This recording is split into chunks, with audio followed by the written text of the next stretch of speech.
अस्सलाम वालेकुम जनाब, मैं हूँ शहजाद हुसैन। उम्मीद करता हूँ कि तमाम दोस्त ठीक होंगे, खैरियत से होंगे। अपनी जान लेना या किसी की जान चली जाना या ख़ुदकुशी का मामला हमें अक्सर जो है कहीं पर सवाल छोड़ जाता है।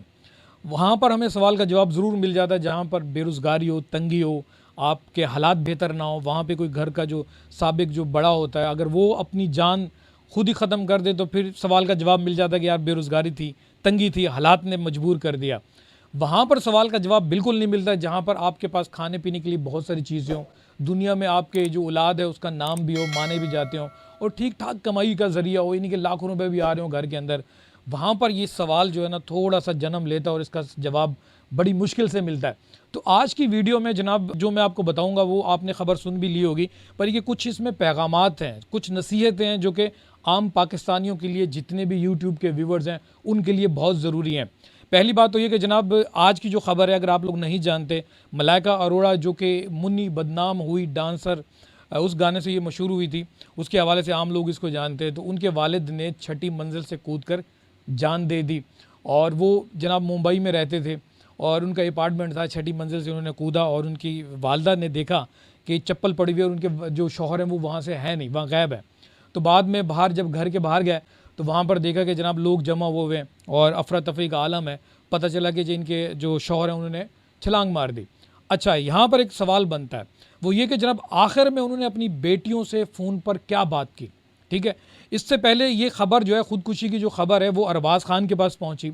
अरबाज़ ख़ान के ख़बरों के हवाले से आपने देखा होगा कि मलाइका और अरबाज़ ख़ान की अलहदगी के काफ़ी चर्चे हैं जो कि आप मुख्तलिफ़ वीडियोज़ में देख रहे होते हैं। पर कि जनाब वो एक अच्छे कपल्स थे, अपने एक शादीशुदा जोड़ा बहुत अच्छा था, पर कि उन्होंने मुखालफत एक दूसरे की नहीं की। पाकिस्तान में अगर हम बात करें ऐसे रिश्तों की तो यहाँ पर एक दूसरे की जान लेने पर आ जाते हैं, एक दूसरे से वैसे ही मुंह मोड़ लेते हैं।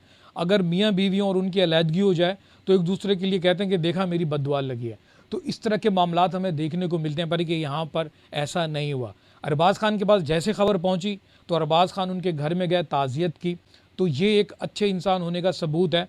हो सकता है कि जितने भी देखने वाले लोग हैं, आप भी अपने जो दुश्मन है या फिर आपके साथ कोई रहना नहीं चाहता या फिर आपसे कोई इख्तलाफात करता है, आपको वो पसंद नहीं करता या आप उसे पसंद नहीं करते, तो मुश्किल वक्त में एक दूसरे के काम आना एक अच्छे इंसान की निशानी है। ये पैगाम तो आपको मिल चुका होगा। अच्छा, दूसरी बात यह कि जनाब आखिर में इनके वालिद साहब ने अपनी बेटियों से क्या कहा। उन्होंने अपनी बेटियों को फ़ोन किया और कहा कि मैं ज़िंदगी से थक चुका हूँ। ये अल्फाज सुनने के बाद जो है कभी किसी ने ये नहीं देखा या किसी ने सोचा नहीं, इन दो अल्फाजों के पीछे बहुत बड़ी गहरी कहानी है।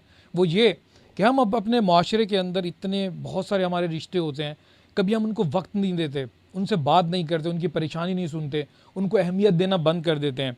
कभी कभी एक घर का बड़ा सरबराह हमें कमा के तो दे रहा होता है, हम उसके पैसों की खाते हैं, उसकी अहमियत देते हैं, आगे पीछे घूमते हैं। जब वो कमाने से कासिर हो जाता है, कमा नहीं सकता, उस टाइम उसको आप 2 वक्त की रोटी पे छोड़ देते हैं घर के कोने में, तो उस टाइम वो अकेलापन महसूस करता है। तो इनके वालिद साहब ने भी यही अकेलापन महसूस किया और उन्होंने कहा कि मैं ज़िंदगी से थक चुका हूँ।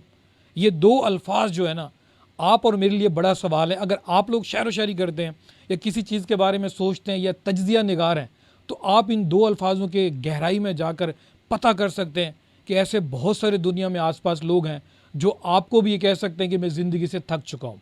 ये 2 अल्फाज सिर्फ आप सुनने के बाद ये नहीं कहेंगे इन्होंने खुद कहा कि मैं ज़िंदगी से थक चुका हूँ। इसके पीछे बहुत सारी स्टोरीज़ हैं, बहुत सारे साल हैं, बहुत सारे महीने होते हैं, बहुत सारी सोचें होती हैं, बहुत सारी रातों को जमा करके ये एक फ़ैसला किया जाता है कि मैं ज़िंदगी से थक चुका हूँ।